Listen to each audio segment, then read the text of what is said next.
They called me ungrateful.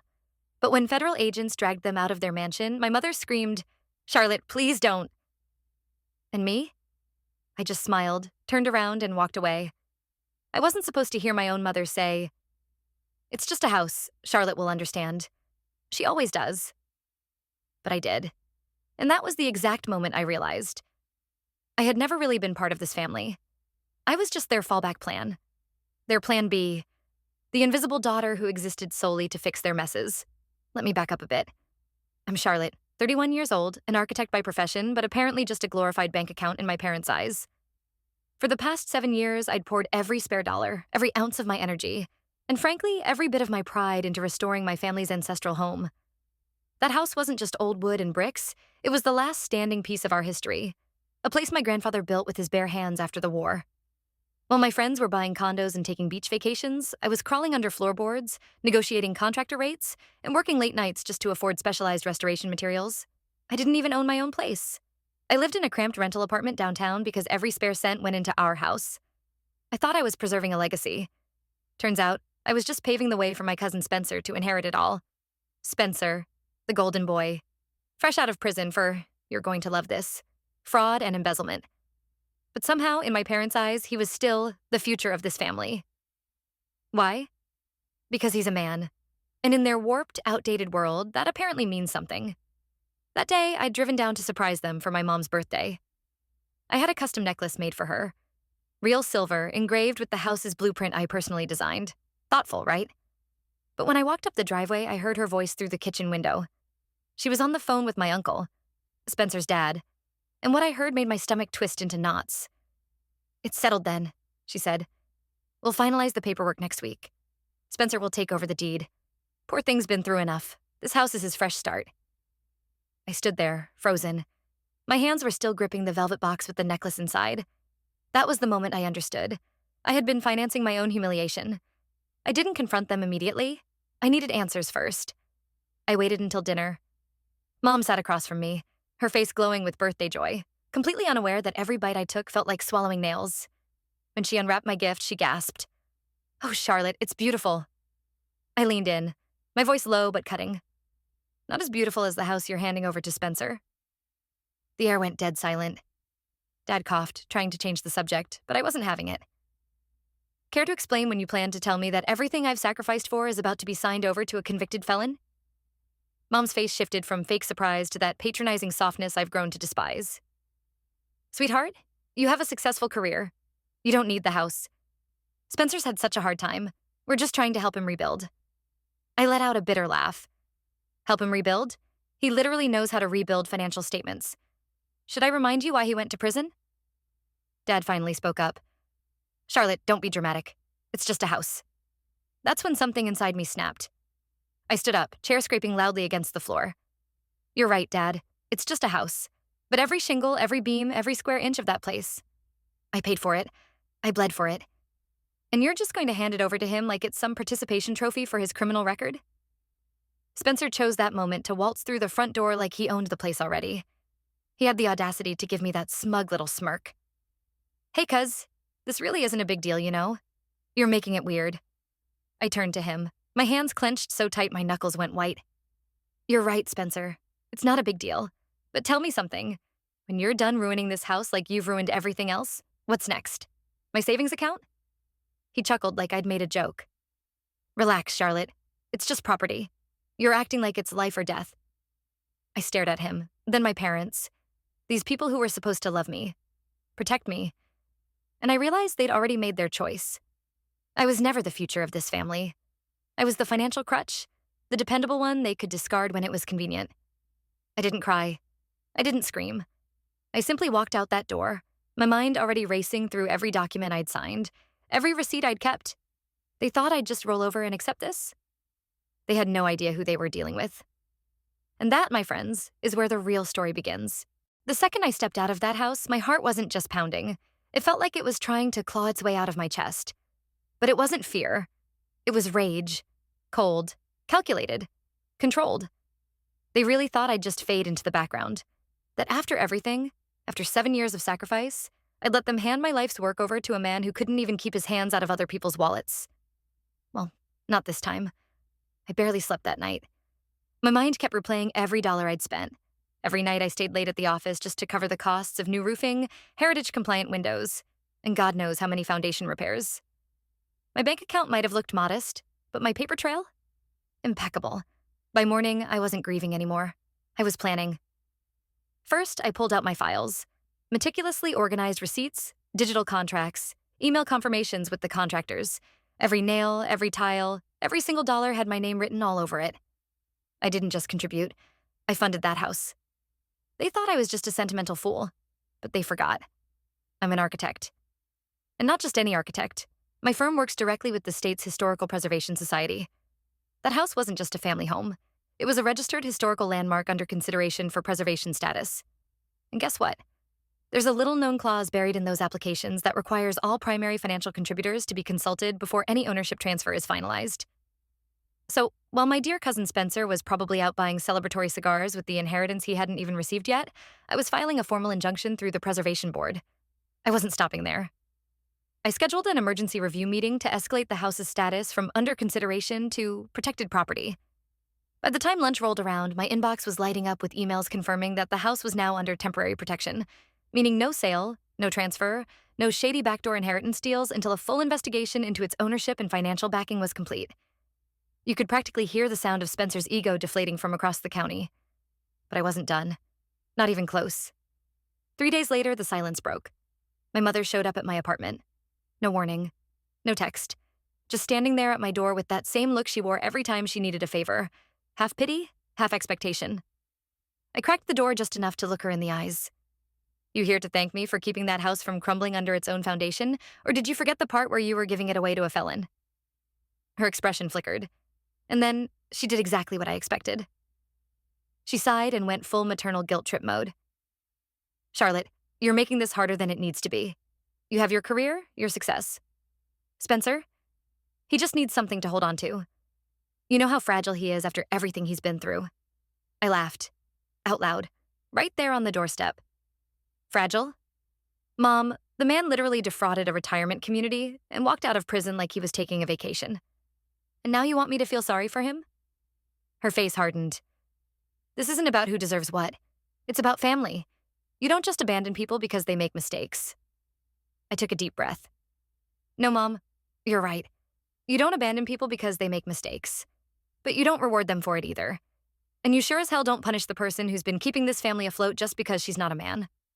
That one hit. She flinched like I'd slapped her, and for the first time in my life, she had nothing to say. But the real storm didn't hit until that evening. Around 8 p.m., my phone buzzed. Unknown number. I let it go to voicemail.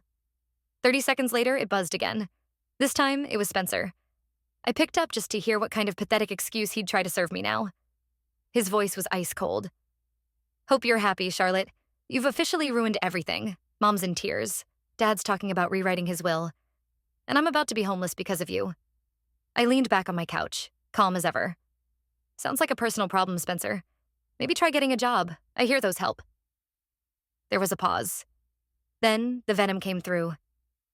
You think you're so much better than the rest of us, but you're just as petty and bitter as you've always been. Keep playing your little games, Charlotte. Let's see how long that house stays under your control once the truth comes out. Before I could even ask what the hell he meant by that, he hung up. And that's when I saw it. A breaking news alert popped up on my phone. Local historical site faces scandal over questionable renovation practices. Anonymous sources claim major code violations. I froze. Clicked the link. And there it was. My name. My firm. The house. All tied up in an anonymous whistleblower report claiming I'd used substandard materials and cut corners on restorations to inflate project costs for personal gain. My blood ran ice cold. I knew exactly who was behind this. Spencer had gone nuclear. And now, my career, everything I'd worked for, was hanging by a thread. I stared at my phone, my mind racing. They wanted a war? Fine. I'd show them what it really means to lose everything.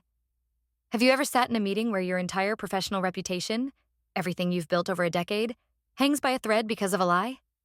Because that's exactly where I found myself 3 days after that anonymous report went public. The firm's executive board sat across from me, their expressions unreadable.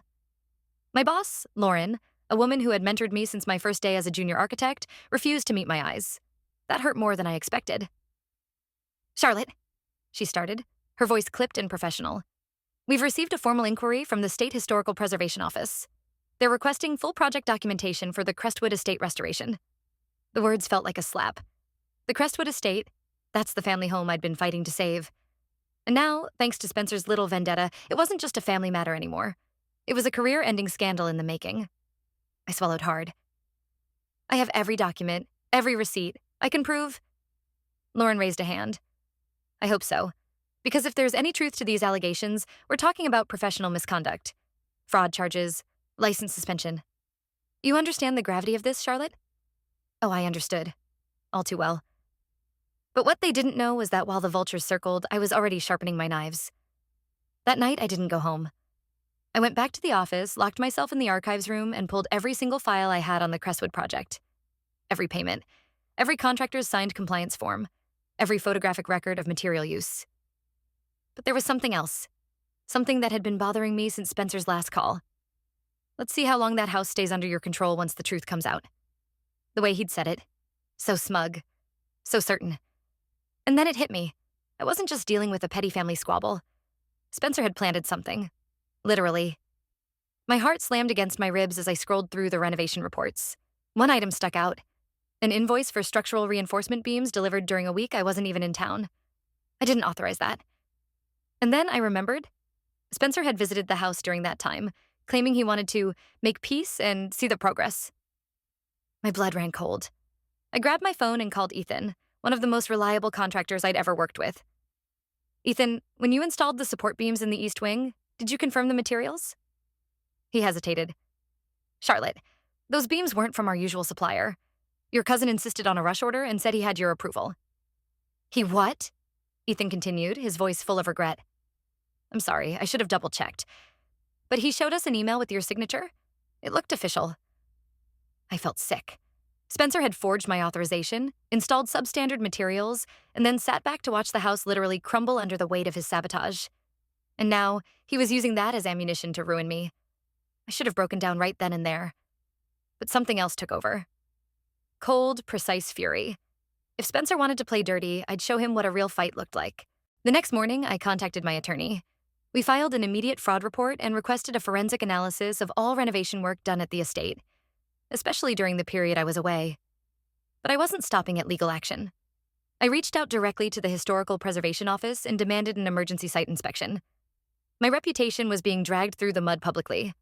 I wasn't waiting for bureaucracy to clear my name. Within 24 hours, the inspection team arrived at the house. And what they found? God, I wish I could have seen Spencer's face when they uncovered it. Beneath the East Wing, tucked behind a false panel in the foundation, inspectors found hidden financial records. Ledgers filled with details of Spencer's newest fraud scheme. He hadn't just tried to ruin me. He was actively using the house as a front for laundering money through fake construction invoices and shell contractor companies. That wasn't the twist. The real twist came when they discovered who else was involved. My parents. My own mother and father had signed off as silent partners in Spencer's fraudulent companies. Their signatures were on the ledgers, their bank accounts linked to the paper trail. They hadn't just chosen Spencer over me. They had thrown their lot in with a criminal enterprise, fully aware of what was happening. I stood there, clutching the official report in my hands, my legs barely holding me up. For years, I thought I was the daughter who wasn't enough. The one who worked harder, loved deeper, and gave more. But always fell short in their eyes. But the truth was far darker. They didn't choose Spencer because he was a man. They chose him because they were just like him. And now, they were all about to face the fallout. I used to think the worst feeling in the world was betrayal. But standing there, holding that official report, reading my own parents' signatures on financial documents that tied them directly to Spencer's criminal scheme, I realized I'd been wrong. The worst feeling isn't betrayal. It's clarity. That cold, crushing realization that the people you spent your whole life sacrificing for were never your family to begin with. They weren't victims of Spencer's manipulation. They were willing participants. And the house? That wasn't a sentimental legacy to them. It was a front. A business operation hidden under the guise of heritage and family pride. That's when the last shred of hesitation in me died. If they wanted to treat me like an outsider, like I didn't belong in their perfect little scheme, then I was going to show them exactly what it felt like to lose everything. I didn't go home. I went straight to the state's Economic Crimes Division and handed over every file I had. The forged documents, the fake contractor invoices, the hidden ledgers, and I made sure to point them directly toward the tax fraud and money laundering buried beneath years of falsified financial statements. But I wasn't just playing defense anymore. It was time for offense.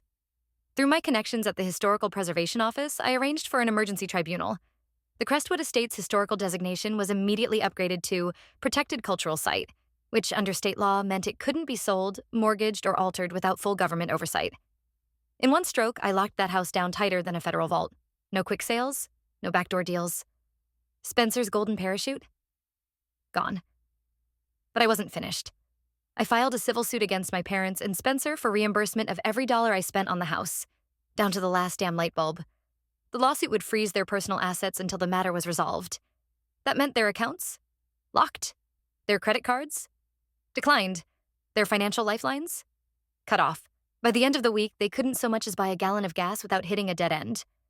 And just when they thought things couldn't get worse, the IRS came knocking. I got the call the following Monday.